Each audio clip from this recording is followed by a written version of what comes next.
while ago there was a post on Reddit about the Hansen, being under the stadium. Hansen under stadium.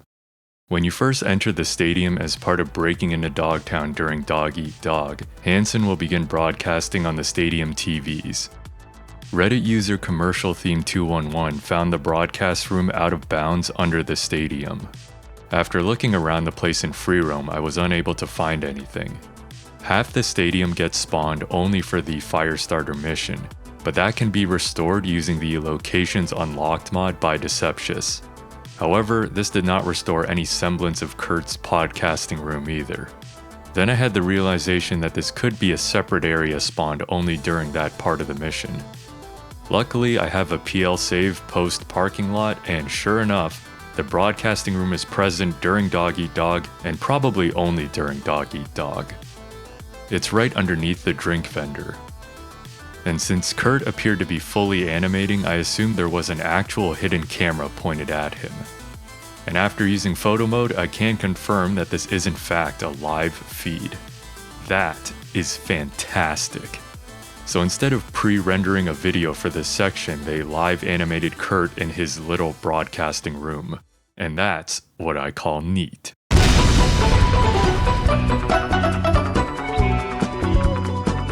I recently received an anonymous tip for another hidden passive skill check.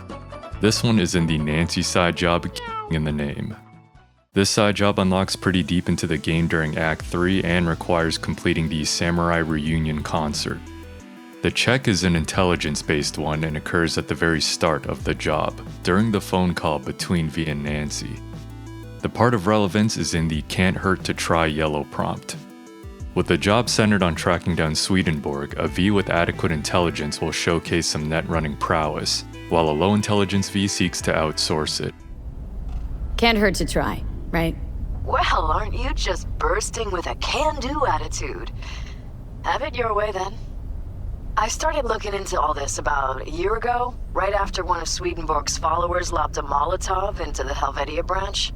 Tried finding some way to reach the guy, came up blank. Total brick wall. Hired a private eye, also came up with squat. And the IP linked to the account? He would have used cloaking daemons, but there's always a mark, a trace. Well, I didn't know I was dealing with such a pro here. Guess what? I tried that. I managed to pinpoint the SIG to Santo Domingo. Tried finding some way to reach the guy, came up blank. Total brick wall. Hired a private eye, also came up with squat. Did you go and talk to a runner? Maybe you could... Of course I did. Think I'm some kind of amateur? I managed to pinpoint the SIG to Santo Domingo. As per usual, I'm not sure what the exact threshold is, but I've never heard the low intelligence line before, so I assume it's pretty low. I also did the entire job with only 3 intelligence, and I didn't notice any other differences. But since we're talking about intelligence, I might as well mention that at the very end, a high int V can connect to the fortune teller and cause it to spew even more crap to appease Johnny. Hey V, don't turn it off, huh?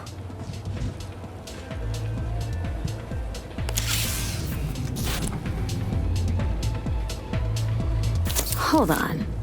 I've got a better idea. Let your thoughts dance the lusty rumba while accompanied to a joyful accordion. What the? Ha! What all his fans think. Oh man. I know you and I don't always click, V, but I've got to say, you've got your perks. Fox cops are gathering data from the cesspit. But there we have another example of a passive skill check occurring that changes the dialogue. And that's what I call neat.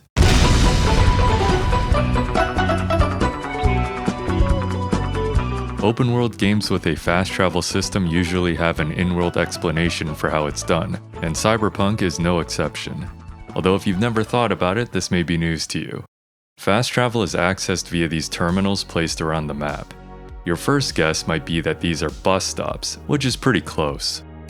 These terminals were installed by a taxi company called Combat Cab. Their logo can be seen on each of the terminals. As the name would suggest, it's a ride service for potentially dangerous trips, where their armored vehicles could help protect riders. By the time 2077 happens, the Delamain service has become the go-to secure ride program. Unlike Delamain, combat cabs are still driven by actual people. If you check out their database entry, you can read more about the company. So in theory, every time you use fast travel, V is hailing a combat cab taxi. Some terminals are placed in areas that a taxi cannot access though, such as the one inside Mega Building H10, the one by Mega Building H2, and the one in Redwood Market. Maybe V goes to street level for those. Combat cabs can be found in-game, but they're a bit hard to come by. I've only seen them come as Chevron Thraxes or Archer Hellas similar to V's starter car. The company has 6th Street branding, so it seems like they operate it, and their members probably serve as drivers themselves. A combat cab did make a brief appearance in the 2018 E3 trailer, and some additional references to the company can be found around Night City. Unfortunately, combat cabs do not provide an actual mechanical taxi feature for players, which disappointed a lot of people at launch. It wasn't until last year when the Delamain taxi service was finally added to the game in Update 2.3. So there we have the in-game explanation for Cyberpunk's fast travel terminals. And that's what I call neat.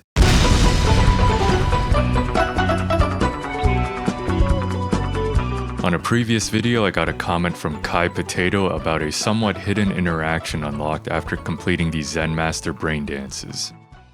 This occurs with the med vendor in Little China, close to the Bradbury terminal. Completing the Zen Master brain dances unlocks this extra dialogue prompt. Can you write me a script? Maybe some ginseng or shrooms. You do not need mushroom or herb, only the reunification of self. To be free of the demon never leaving. Yeah. Wherever heard that before?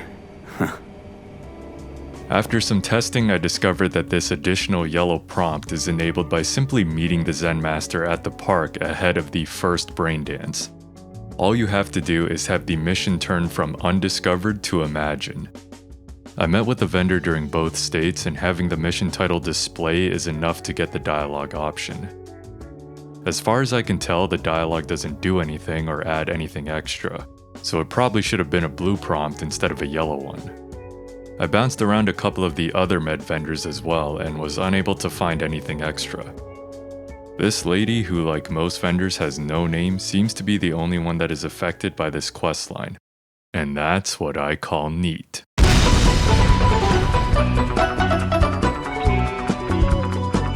On a previous video, USB Glitch asked if I could investigate the mechanics behind the flashback portion of Somewhat Damaged.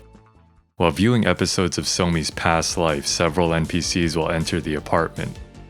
Interestingly, all the NPCs are positioned around the apartment out of bounds before being cycled in for their scenes.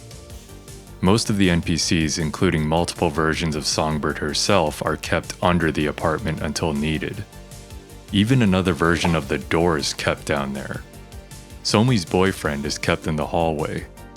It's almost like a theater performance where all the actors are on the sides of the stage. Some of the scenes will make cars spawn on the street, but unlike the NPCs, I didn't see them grouped together on standby anywhere.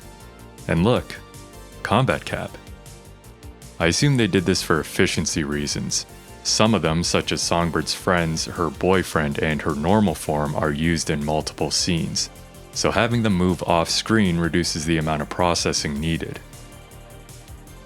When the NPCs are out of bounds, they have this weird translucent quality to them, even though they appear normally during the scenes. Creepy. And there we have a behind-the-scenes look at the flashback portion of Somewhat Damaged. And that's what I call neat.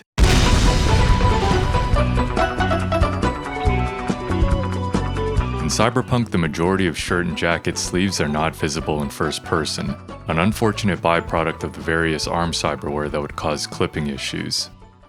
Even the clothing items that do appear to have sleeves have them rolled up in first person to account for this. However, there are actually a few outfits where the sleeves are visible in first person. They are locked to specific controlled moments during the game's story, which is why they are allowed to be visible. For that reason, these outfits are not available during regular gameplay. The first of these appears during the half-year time skip montage. If you've seen my video covering some of the game's secret outfits, I briefly talked about a set of Lifepath dependent outfits that V changes into during this montage. V's urban outfit, the name given to the one that a street kid V puts on, has sleeves that are actually visible in first person. In another video, I did a breakdown of the prologue montage, and the main takeaway is that it's all rendered in-game. So the clothing are real items, you see the sleeves during the montage, and you will also see them if you use mods to get these outfits outside of the montage. For male Vs, the Nomad montage outfit also has visible sleeves.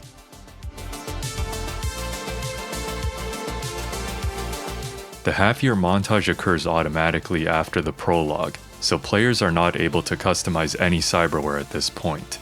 That means that arm and hand clipping is not yet an issue. V gets to keep the clothing from the prologue mission, but not the ones from this half-year time skip. During the heist, the Militech suit given by T-Bug has visible sleeves, which you may have noticed a few times throughout the mission. Nowadays, you can technically grind your way to level 10 ahead of the heist, which is when cyber arms become available. But before cyberware was overhauled in patch 2.0, I believe ARM mods needed 20 street cred and were only available at rippers outside of Watson, which is a long-winded way of saying I don't think it was possible to get ARM cyberware ahead of the heist unless you glitched to the rest of the map. The dirty version of the Militech suit that is automatically put on after crashing through the roof also has visible sleeves. The only suit kept from the heist is the bandages put on V while recovering at Victor's. Next is the neoprene diving suit worn during the Judy side job pyramid song.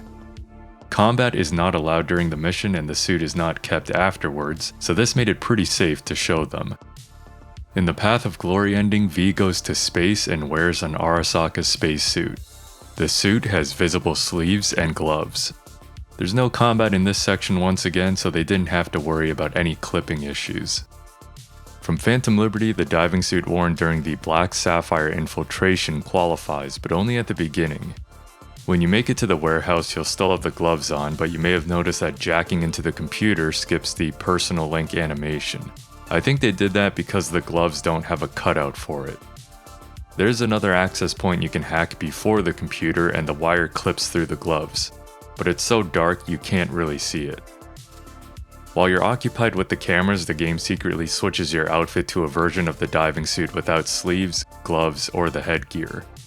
And that's what you wear until changing into the dinner suit later. While you get to keep both variations of the diving suit after the mission, the version with the head stuff has had the gloves removed, resulting in both suits having rolled up sleeves in first person. Finally, there are two unique scenarios in Phantom Liberty, which are during Firestarter and Run This Town while face morphing. When playing as one of the twins and Aguilar, you will have sleeves. Aguilar also has gloves. But when you're not face morphed and just wearing the outfits as V, you will not have any sleeves. And now it's time for an update. On the solo upload for this episode, I got a comment from Raxer Gamings saying that an outfit I missed is the stylish suit from Phantom Liberty. And that is correct, I did miss this one. This is the party suit put on during You Know My Name after infiltrating the Black Sapphire. For female Vs, the sleeves are rolled up, but you do get a snazzy bracelet on the left wrist. Male Vs will have visible sleeves during the party, but when the suit is worn after the mission, the bracelet is gone and the sleeves are rolled up. I believe the exact moment that the suits become their sleeveless form is right after Hansen tells you to leave the party. You can see the bracelet here when grabbing the chip device. But right after that, if you look down, you won't have any sleeves or the bracelet. This version also allows head items to be displayed. Changing it here instead of after the mission was probably done to be able to display Lizzie's headset. That's all I got per my notes, but if you remember any other clothing or outfits with visible sleeves throughout the game, then sound off in the comments. I'd say it's pretty clear why sleeves and gloves didn't work out in 2077, but if they could be added in the next game, then that would be really neat.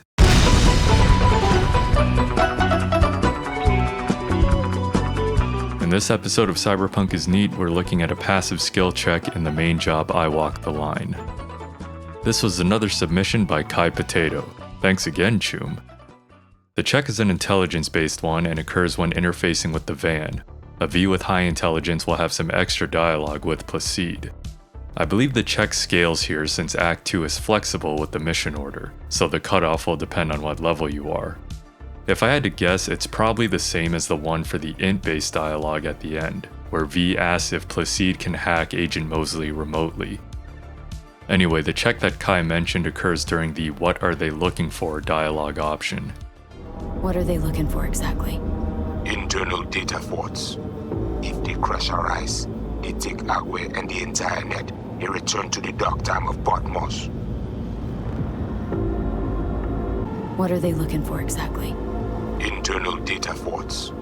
If they crush our eyes, they take Agwe and the entire net and return to the dark time of Patmos. But you've probably got what? Web crawlers, code mirrors? We do. They also want them. Some eagle-eyed viewers may have noticed an additional dialogue option during the high int line. It is in response to the opening of the conversation, so I'm gonna roll the whole thing here. Well, I got you here. Mind telling me what we're looking at? Data flow map of Pacifica. They hunt Agwe. Who is they? Netwatch. They always out to fuck us. So you got police problems? Police. You believe that in the city, they shield the net for good of all humankind. That's what the ads say, isn't it?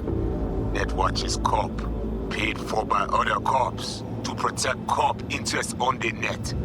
What is there not to understand? Wow, Netwatch. A real tongue loosener for you. I'm fairly certain that this line of dialogue is also unlocked by having high intelligence. In the low int interaction, I had only 5 intelligence, and that's the one where the dialogue choice was missing. I ran the interaction again with only 3 points in intelligence and at least 9 in everything else. And this time there was an entirely different 5th dialogue option. Netwatch who? You don't know them? La police. Chien. Guard the security of the net. For all humanity, but especially for the cops who feed them. Now this is super interesting. It seems like with the lowest intelligence, V is too dumb to even know what Netwatch is. A V with moderate intelligence might know but ultimately doesn't comment. And a V with high intelligence can make fun of the VDBs. Of all the hidden checks I've covered, I think this is the first where the game considers a third possibility instead of simply being pass-fail. And that's what I call neat.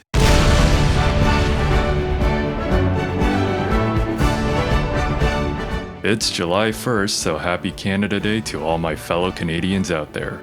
In this installment of Cyberpunk is Neat, I thought we'd do a quick episode on what this country might be up to in the Mike Pondsmith Cyberpunk universe. From my understanding, Canada is as cyberized as the rest of the world as far as Chrome and tech goes. In 2077, Canada isn't relevant or really brought up at all, so I don't think much is known about the country at that point in the timeline. But we do have some factoids from some of the older material from the tabletop games.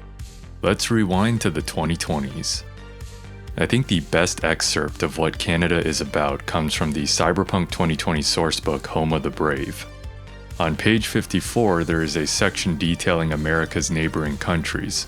When the United States collapsed in the late 90s through the 2000s, Canada was not affected much due to their small population and vast amount of natural resources. Global warming has also turned southern Canada into an agricultural haven. I don't know if that's because it's getting too hot in other places or if it warmed Canada up to the ideal temperature. One example is that the pollution in the Great Lakes is so bad that Canada had to install a water lock and recycling system on the St. Lawrence to protect their own waters from contamination. The agricultural advantage and overall stability led to most major corps setting up operations in the country. In general, it seems like Canada has sold out to corporations. The national government had essentially been replaced by them, and corporate militaries openly controlled the borders. American nomads that tried to cross over were only allowed if they agreed to work for these corps. In the Cyberpunk 2020 rulebook, which is included in the free bonus content for the game on Steam, there is a section on corporate profiles where you can find Canada and Canadian cities listed in many of the corporate info cards. It looks like Ottawa was typoed in the WNS card. Chu 2, the moniker for the chemical fuel that has replaced gas and diesel in the Cyberpunk universe, is one of Canada's largest exports. Canada's largest growing industry was hardwoods, which had gone from a premium to a luxury. And that isn't too surprising given that Canada's two most prominent industries are petroleum production and forestry. Like America, I imagine Canada uses Eurodollars as its currency. While Canada is not part of the European Economic Community, they are the only North American country on good terms with Europe. From a geographical perspective, it seemed like there were times where Canada was on the verge of breaking apart. In the 2020s, the Atlantic provinces thought of applying for statehood or to join the Seaboard Cooperative, an alliance of the Northeast Free States of America. The reason isn't elaborated on, but they were probably concerns of the rampant corporatization in the country. In Cyberpunk Red, the province of British Columbia was part of the Pacifica Confederation. This was an alliance of free states created amidst the Fourth Corporate War on the west coast of America. So around the mid-2020s to the late 2040s, BC had seceded from Canada. However, by the time 2077 happened, this coalition was seemingly dissolved and BC had either returned to Canada or became a free state of its own. During the Nomad prologue, you can find an NUSA map in the Border Crossing Office. Instead of Pacifica, it's just the Pacific Confederation and only contains the states of Washington, Oregon, and Idaho. Although the Cyberpunk Wiki states that these three make up a new association known as the Western Corporate States. It may be marked incorrectly on this map. From the corporal profiles I showed earlier, the biggest Canadian cities were probably based on the ones in our reality. So Toronto, Montreal, Vancouver, and maybe Ottawa since it's the capital. The 2020 rulebook states that Canada is one of the countries that Trauma Team operates in. I believe the rulebooks were released shortly after Canada introduced publicly funded healthcare in 1984, so they might have considered that. But as mentioned, Canada's national government had little influence compared to the Corps, so I don't know if Canada's free healthcare existed in the Cyberpunk universe.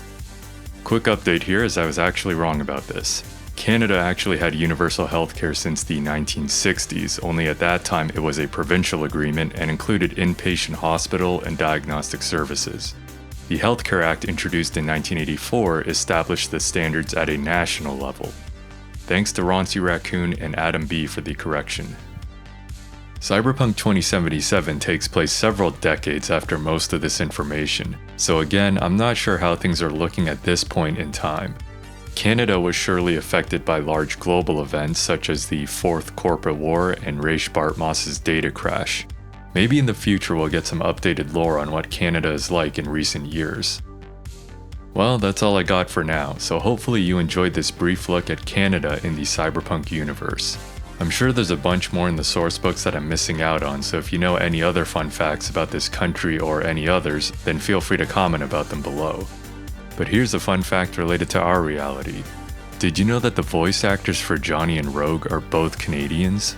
You might call that a coincidence, but I would say, that's pretty neat, eh?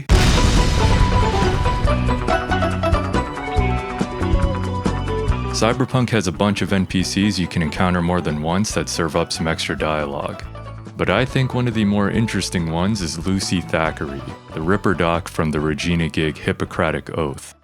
Speaking of Lucy and Regina, they are voiced by Elena Maria, who also voices Judy's boss Susie, Judy's friend Roxanne, TV host Karina Lee, and a bunch of other minor characters. So if you ever thought they sounded similar but never bothered to check, now you know. Back to Lucy, after Hippocratic Oath, she relocates to a Ripper Doc in Santo Domingo and works alongside Octavio Delgado. Before I show this, I encourage you to go in-game and experience it yourself if you've never heard it. But her dialogue does change depending on whether or not you helped her with the Maelstrom guide during the gig, so here are both outcomes. Lucy? Quiet! And it's Mia, not Lucy, got it? Uh-huh. Sheesh. That cover? Ought to leave the city, you know. My brother left. Me, I needed more here. How'd you wind up here? Regina pointed me to El Capitan, who then set me up with Octavio. I needed a place to lie low and him, a professional. It's not easy, but at least it feels like what I'm doing has purpose. Say, got a request. Yeah? We're short on eddies and the kiddos need to be vaccinated. If you can, toss something Octavio's way. Let me think on it. Thanks.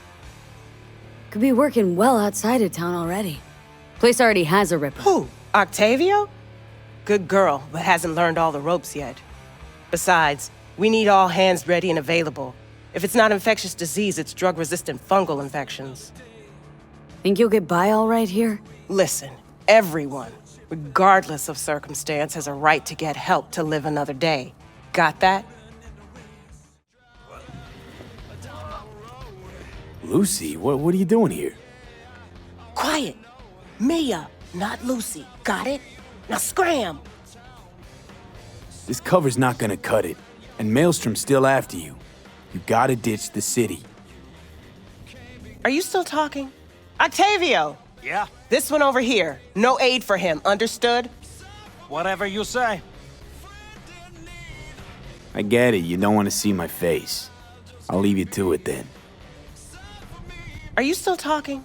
Octavio! Yeah? This one over here. No aid for him, understood? Whatever you say. Alright, well, you might have noticed some mistakes in there, like the voiceover saying I needed more here, while the subtitles say I'm needed more here. The voiceover referring to Octavio as a woman, the subtitles missing a few words entirely, and repeating the same response twice if you did not help Lucy. Seems pretty evident they scrapped together what they could, but at least they did something. Octavio will also still serve you, so clearly she doesn't have any pull around here. Alright, quick update here. In regards to this line missing words in the subtitles, No Man 1000 and Backward Spy pointed out that there is a region of America where their dialect of English makes this grammatically correct. Night City is not in that region, but maybe Lucy could have been from there. Despite that, the voice actress read it in a more universally accepted way, so I guess a number of things could have happened here. Someone in charge of the English script could have been from a Midland state, which wouldn't surprise me as there's a couple weird lines that don't sound quite right to my ear. An example being "let me alone" instead of "leave me alone," which a few characters say. Chalk this up to a regional thing.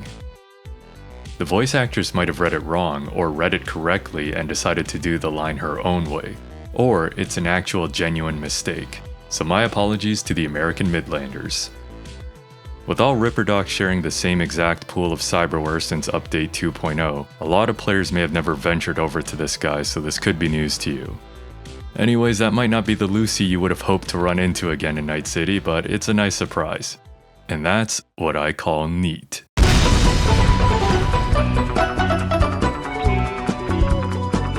In this episode of Cyberpunk is Neat, we're taking a look at some Lifepath and location-dependent dialogue in Tapeworm. All of this dialogue occurs specifically during the second event. If you don't know what I mean by that, then I suggest watching this video I made. For a while I've claimed that the events of Tapeworm play out exactly the same, just in different locations. While that is mostly true, the dialogue slightly differs in this second event. For starters, there is a blue line of dialogue available if you get this event outside the Chapel and Pacifica or at the Sunset Motel in the Badlands. If you get this event at the ground floor of Mega Building H8, then you won't get any extra dialogue here. You watching a story on the Arasakas or narrating porn? Gee, aren't you funny? Look around. Look what they've done to this hood. You really are paranoid. You don't see it? Wake Corps are stripping our world and lives naked, piece by piece? Can't turn a blind eye to that. There are then 2 lines of Lifepath dialogue for each Lifepath. The first will occur after selecting the first dialogue option. Whatever you gotta say, say it. Got something eating at your code, that's clear. Been trying to learn how you're wired this whole time. To know who I'm dealing with. Thought you were just unlucky at first, but I kept watching and finally realized what your problem is. You were a kid from the Badlands. Family was your crutch and cushion. But in NC, you're nobody. Best you can do is steal from scavs, the merc janitors. But I kept watching and finally realized what your problem is. Always been a corpo cog, a replaceable part. Once Sokka booted you out, stripped you of perks, best you could hope for was to be a scav exterminator. But I kept watching and finally realized what your problem is. You're a dirt boy from Haywood who found the guts to walk a few extra blocks from home. But turned out the best you can do is chase scabs for Annies. What your problem is. You're a dirt girl from Haywood who found the guts to walk a few extra blocks from home. The second life path dialogue comes from selecting the second dialogue choice, then the first. This the part where you divulge your master plan to annihilate Arasaka? No, it's the part where I say I despise petty merc thieves who think they're hot shit rebels after setting foot in the afterlife. Might think you took on Arasaka, but you're just a bug they scraped off the sole of their boot and tossed in the trash. Says the most inept terrorist in human history. Need I remind you how you let Arasaka crush your soul and put you here? A nomad could never understand what it means to fight for the city, die for it. Got yourself killed by him too. And I'd just as soon not take advice from a digital corpse. That's what they teach folks in Sokka these days? To shut down, cut power the moment truth looks them in the eye? Ain't the only one to get flatlined by Sokka. Except I didn't let him scoop out my mind. Did you lock it in a trinket? Huh. I brought war to their doorstep, kid. Your grand plan? To steal their fucking car. And there we have some unique life path and location-based dialogue during the second Tapeworm event. I've already made 2 videos about this mission, but somehow I keep finding things to talk about. It's the gift that keeps on giving, and that's what makes it neat.